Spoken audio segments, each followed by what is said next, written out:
और मैं भी अगेंस्ट थी सर्जरी के।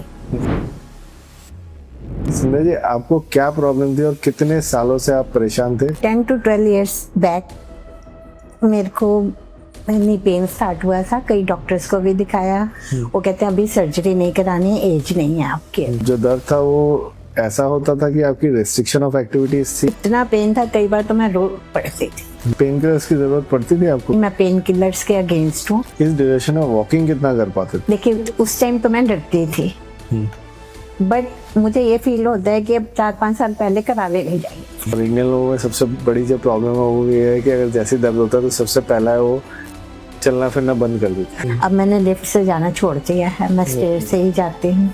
ये बताओ कि आप सर्जरी से पहले जमीन पे बैठ पाते थे या तो नहीं? मेरी 8-10 फ्रेंड्स ने कराया हुआ है, वो सब हैरान होती हैं। मैं उनको बोलती हूँ बैठ के दिखाऊं, कि नहीं नहीं बैठना नहीं, हमारे डॉक्टर ने मना किया। मगर बैठ मैं रही हूँ, आप क्यों डर रहे हो? और अभी भी मेरे हस्बैंड बिल्कुल अगेंस्ट है सर्जरी के, कहते तुम्हें शौक है सर्जरी का। नमस्कार दोस्तों आपका स्वागत है ऑर्थोकास्ट के एक और एपिसोड में, जिसमें हम एक और स्टोरी लेके आए हैं एक और पेशेंट फ्रेंड के साथ, जिसके बारे में मैं डिस्कस करने वाला हूँ। ये पेशेंट मेरे लिए काफ़ी स्पेशल इसलिए है क्योंकि नॉट ओनली वो करेजियस है, बट वो पेशेंट ऐसा भी है जो कि बहुत सारे डिफिकल्ट पेशेंट्स को जानता है और उनको लेके आ रहा है और उनको ठीक भी कराता हो जा रहा है। Let's meet one of our special guest, Sandhya ji. Hello doctor. Most welcome आपको इस शो में। अब मैं आपके सर्जरी के बारे में तो डिस्कस करूंगा, आपके बारे में बहुत सारी चीज़ें मुझे जाननी है और मैं अपने दर्शकों को भी बताऊंगा कि बहुत समय पेशेंट को एज ए पेशेंट बिहेव करना चाहिए और एज ए पेशेंट उनको उस तरह से काम करना चाहिए जिससे बेस्ट ऑफ द रिजल्ट निकले। सो आज के लिए सबसे पहले जो ये है, सबसे पहले संध्या जी से पूछते हैं उनकी प्रॉब्लम्स क्या थी। संध्या जी, आपको क्या प्रॉब्लम थी और कितने सालों से आप परेशान थे जिसके कारण आपने मुझे या हमारे हॉस्पिटल में दिखाया? एक्चुअली 10 to 12 years बैक मेरे को नी पेन स्टार्ट हुआ था। कई डॉक्टर्स को भी दिखाया, वो कहते हैं अभी सर्जरी नहीं करानी, एज नहीं है आपकी अभी। तो चलता रहा। मैं पेन में थी तो मैं आयुर्वेदिक भी मेडिसिन काफ़ी खाती रही और पंचकर्मा कराते रही, उससे मुझे काफ़ी रिलीफ रहा। ऐसे करके धीरे धीरे मेरा टाइम पास होता है। अच्छा, आपको एक सवाल पूछता हूँ, मतलब एक तो पूछना नहीं चाहिए लेडीज को कि उनकी एज क्या है, आपकी एज क्या है? आप बताइए। मुझे तो मेरे सारे पेशेंट ही यंग लगते हैं। मेरी 69 है। 69 तो करीब 10 से 15 साल, मतलब 10 साल पहले। 10 साल पहले आपको पेन शुरू हुआ, मतलब अराउंड 58-59 से दर्द शुरू हो गया था। 58-59 में जो दर्द था वो ऐसा होता था कि आपकी रेस्ट्रिक्शन ऑफ एक्टिविटीज थी? हाँ जी बिल्कुल, इतना पेन था, कई बार तो मैं रो पड़ती थी। रो पड़ते थे? हाँ जी। फिर मैंने पेन किलर्स की जरूरत पड़ती थी आपको? मैंने खाई नहीं, मैं पेन किलर्स के अगेंस्ट हूँ। मैंने कभी पेन किलर्स ज्यादा नहीं खाए हैं, नहीं। तो डॉक्टर को दिखाया तो उन्होंने कुछ मेडिसिन दी, उसके बाद थोड़ा सा रिलीफ रहा। फिर भी पेन था तो मेरे को किसी ने सजेस्ट किया नजफगढ़ आयुर्वेदिक हॉस्पिटल में। फिर मैंने वहाँ से ट्रीटमेंट कराया। वहाँ मैं 18 डेज एडमिट भी रही। उन्होंने डेली पंचकर्मा वगैरह किया, उससे मेरे को 60-70% रिलीफ हो गया था। तो ऐसे धीरे धीरे ये जर्नी चलती रही। फिर मैं पतंजलि भी हम लोग जाते थे, नेचुरोपैथी, फिर वहाँ भी पंचकर्मा कराते थे। तो ऐसे मेरा 10-12 साल पास हुए। मतलब पेन में भी थी, कभी ज्यादा कभी कम। फिर मैं अपने बड़े बेटे के घर गई, वहाँ लो सिटिंग थी, वहाँ मैं 15-20 दिन लो सिटिंग में उठती बैठती थी तो पेन हुआ। फिर मैं आपके पास आई। अच्छा, मुझे एक और चीज बताओ, जो ये 10 से 12 साल का जो आप पीरियड का पेन था आपको, इस ड्यूरेशन में वॉकिंग कितना कर पाते थे डेली? मैं बहुत ज्यादा नहीं कर पाती थी, बहुत ज्यादा नहीं। और ज्यादा देर खड़े भी नहीं हो पाती थी और ज्यादा वॉक भी नहीं कर पाती थी।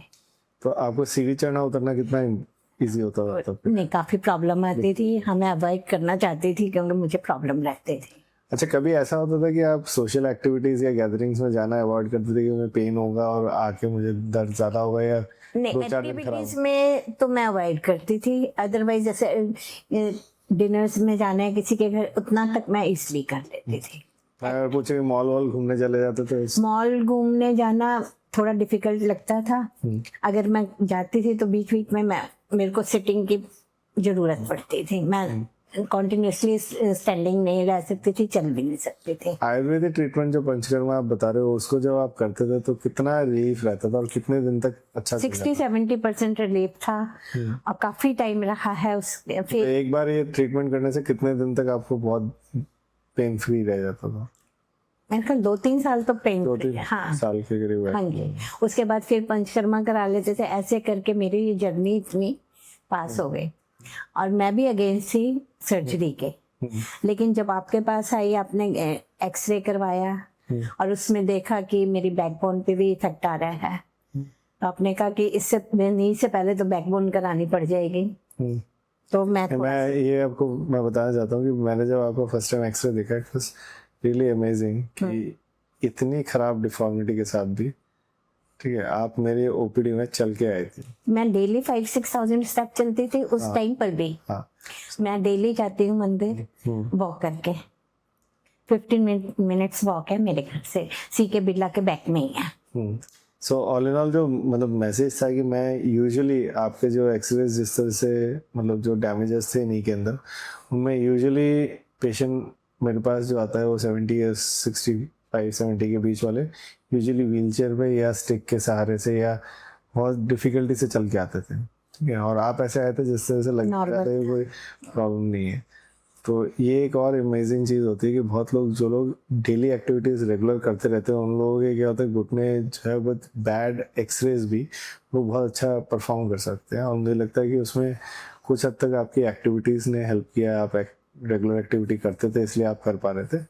सो जो सबसे इम्पॉर्टेंट मैसेज मैं बाकी लोगों को देना चाहता हूँ कि अगर आप सर्जरी से डरते हैं तो एटलीस्ट चलना फिरना बंद ना कर दें। हाँ, जिसका एग्जाम्पल मैं सब लोगों को देता हूँ, जैसे पुराने जो दरवाजे या पुरानी गाड़ी होती है जो अगर चलती रहती है तो रेगुलर चलती रहती है, अगर आप उसको रोक दोगे तो वो ज़्यादा डिफिकल्ट होती है चला पाना। और इंडियन लोगों में सबसे बड़ी जो प्रॉब्लम है वो ये है कि अगर जैसे दर्द होता है तो सबसे पहला है वो चलना फिरना बंद कर देते हैं। That is what is actually problematic, जिसके कारण डैमेजेस कम होने से भी एक्सरे में कम भी दिखते हैं तो पेशेंट चल नहीं पा रहा होता, जबकि आपके केस में कम्प्लीटली उल्टा है। और सेकंड चीज होती है, क्योंकि घुटने में डिफॉर्मिटी इतनी होती है कि हमारे पैर बो हो जाते हैं और हम चलते हैं तो उसके कारण स्पाइन इन्वॉल्वमेंट बहुत लोगों को हो जाता है। And one of the reason कि हमारे नी के पेशेंट बिस्तर पकड़ते हैं is because of the spine. So spine involvement से पहले you should think about getting the knee fixed. अच्छा, मुझे ये बताओ कि बहुत सारे लोगों को ना मतलब डर लगता है सर्जरी नाम से, ठीक है, एंड यूजुअली जो लोग 70s के आसपास पहुंच जाते हो कहते हैं अभी तो मेरा टाइम पूरा हो गया, ठीक है, सो अभी क्या करना है। ये उनकी बिल्कुल गलत थिंकिंग है। अब तो मैं सबको एडवाइस करती हूँ, अगर आपने 2 साल बाद करानी तो अभी करा लो, 2 साल और क्यों पेन में रखोगे। हाँ जी। अगर आप अभी आज के दिन से आप ये देखते हो कि मेरे 10 से 12 साल जो गए उस ड्यूरेशन में अगर मैं 60s की एज में ही सर्जरी कराती वर्सेस 68 में मैंने सर्जरी कराए, सो क्या डिफरेंस आपको फील होता है? देखिए, उस टाइम तो मैं डरती थी, बट मुझे ये फील होता है कि अब 4-5 साल पहले करा लेनी चाहिए थी। इतना डिले नहीं करना चाहिए था, 4-5 साल पहले करा लेने चाहिए थे। और अभी भी मेरे हस्बैंड बिल्कुल अगेंस्ट है सर्जरी के, कहते तुम्हें शौक है सर्जरी जस्ट ये वर्डिंग से तुम्हें तो शौक है। कल नेक्स्ट डे सर्जरी थी, एक दिन पहले से कहते सोच लो अभी भी। मतलब मेरे को पेशेंट को डर नहीं लग रहा, आप क्यों डर रहे हो? और मैं बहुत प्लेजेंटली आई थी। बट ये तो मुझे मतलब कमेंडेबल लगता है कि अब वो आते हैं दूसरे पेशेंट्स के साथ कि ये मेरे फ्रेंड की सर्जरी करानी है लेके, तो एक ऐसे पर्सन को जो खुद डरा हुआ था, जिसने आपको भी रोकने की कोशिश की, आप दूसरों को लेके आते हैं सर्जरी कराने के लिए, that's a commendable thing I think. तो इसलिए मुझे लगता है कि ज्यादा पेन सहने से पहले ही सर्जरी करा लेनी चाहिए।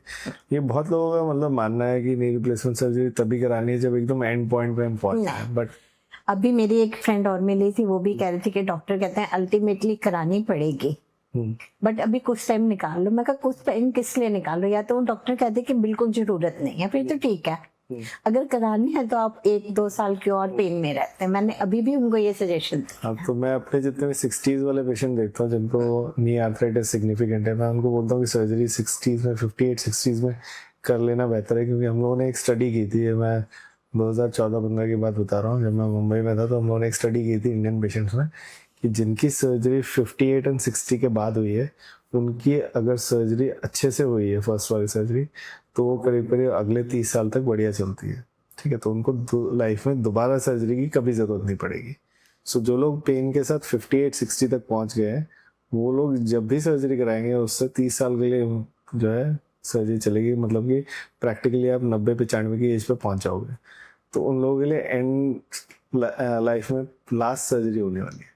तो अब वो आप 60 में कराते हो, 65 में कराते हो, 70 में कराते हो, 75 में कराते हो, बात एक ही है, उतना ही लास्ट करने वाला है। तो आपको दिक्कत इतनी है कि अगर आप एक्टिविटीज कम कर दे रहे हो, जैसे आपकी स्टोरी में भी ऐसा है कि मैंने बाहर जाना है, बहुत सारी एक्टिविटीज को कर्टेल कर दिया था, ठीक है, जो कि आज आप कर पा रहे हो।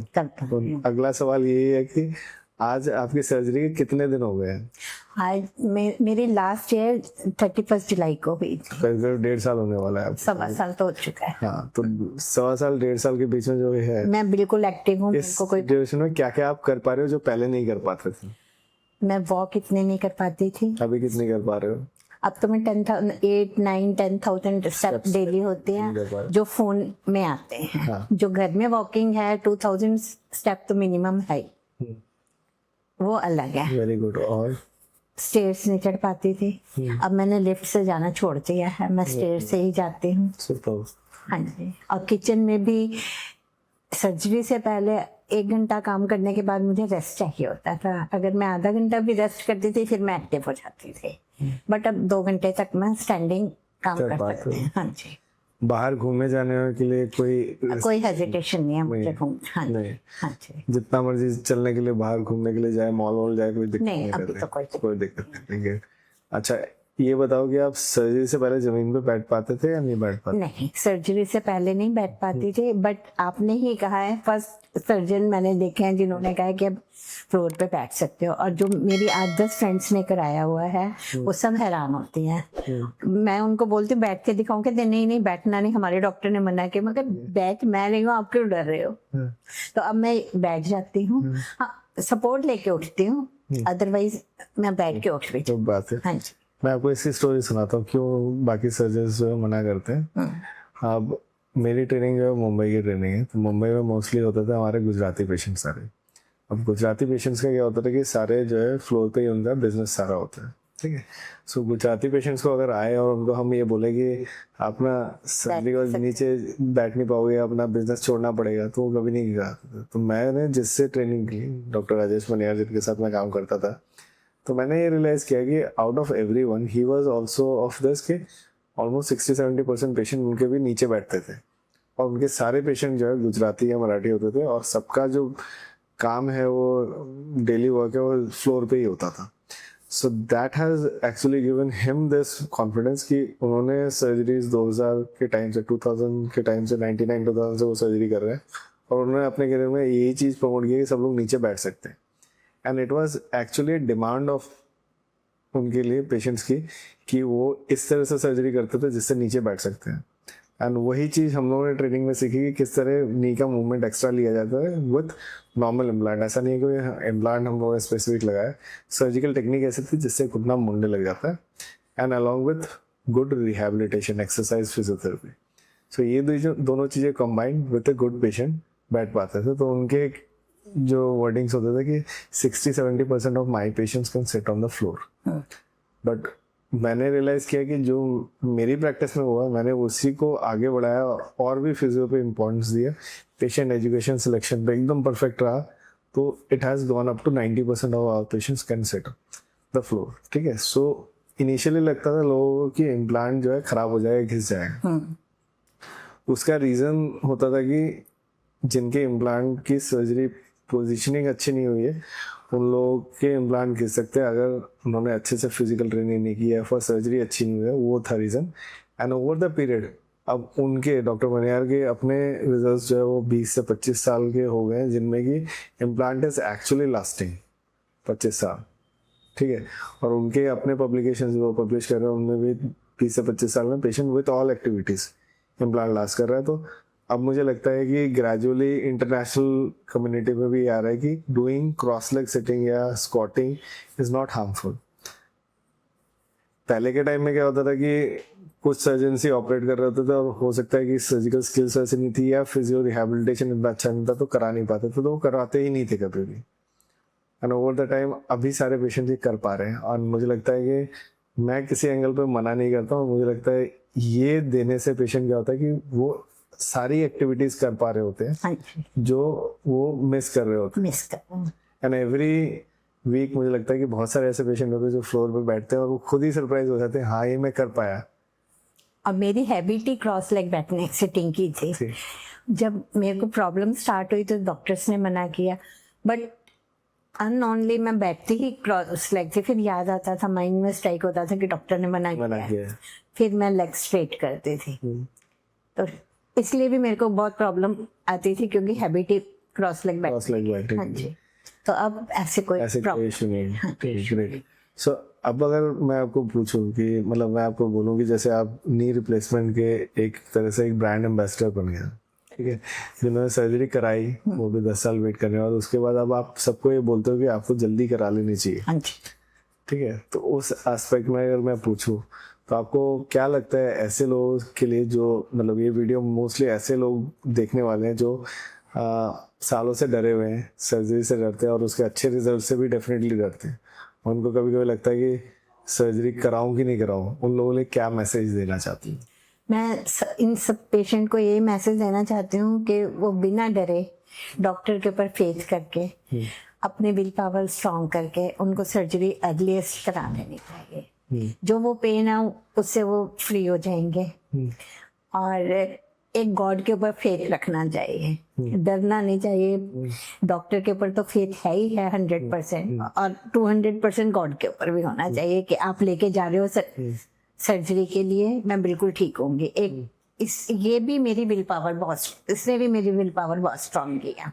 अच्छा मुझे ये बताओ कि पॉजिटिव थिंकिंग, जैसे आपने बताया कि हस्बैंड में मुझे कह रहे थे कि सर्जरी ना करो, तो पॉजिटिव थिंकिंग का आपको लगता है सच में कोई बेनिफिट होता है पेशेंट्स के लिए कि जब भी वो सर्जरी के लिए जाते हैं हमेशा पॉजिटिव थिंकिंग जरूर होनी चाहिए। मेरी एक दो फ्रेंड्स ने मैं शोल्डर का भी कराया है, उन्होंने पूछा, मैं उनको सिर्फ यही कहा है कि पॉजिटिव थिंकिंग से जाना, डबल माइंड होके नहीं जाना कि मैं ठीक होंगी या नहीं होंगी, ये सोच के जाना कि मैं 100% ठीक होके आऊंगी। पॉजिटिव थिंकिंग 100% वर्क करती हैं एंड दैट्स ट्रू। मतलब मैं अपने करियर में जितने भी पेशेंट देखे हैं मैंने ये रियलाइज किया कि जितने लोग पॉजिटिव होते हैं, ठीक है, उनका रिजल्ट डेफिनेटली बाकी लोगों से बहुत अच्छा आता है, ठीक है। इनफैक्ट मैंने कुछ एक पेशेंट मेरे को याद है कि वो ना सिर्फ नेगेटिव थिंकिंग के बारे में बात करते थे, तो मैंने उनको ये लाइन बोली है कि आप जितना भी नेगेटिव सोच लो तो रिवर्स आपके ऊपर आना है, आपके ऊपर आने भी नहीं दूंगा, मैं उसको पॉजिटिव करके लेके जाऊंगा क्योंकि मैं सुपर पॉजिटिव हूँ,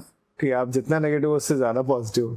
सो ये हमारे स्पेशल पेशेंट नथानी जी की बात है। तो उन लोगों ने सर्जरी से पहले ये बोला है कि आप चाहे जितना मर्जी नेगेटिव सोच लो, आपके सामने जो सर्जन बैठा हुआ है ना वो सुपर पॉजिटिव है, सुपर पॉजिटिव, ठीक है। And I feel everyone should be super positive about the surgery, because अगर हम पॉजिटिव फ्रेम ऑफ माइंड लेके जाते हैं तो मुझे लगता है कि हम पॉजिटिव ही होता है and it is law of attraction. Positive चीजें पॉजिटिव को ही खींचती है और पॉजिटिव रिजल्ट्स ही आने वाले हैं।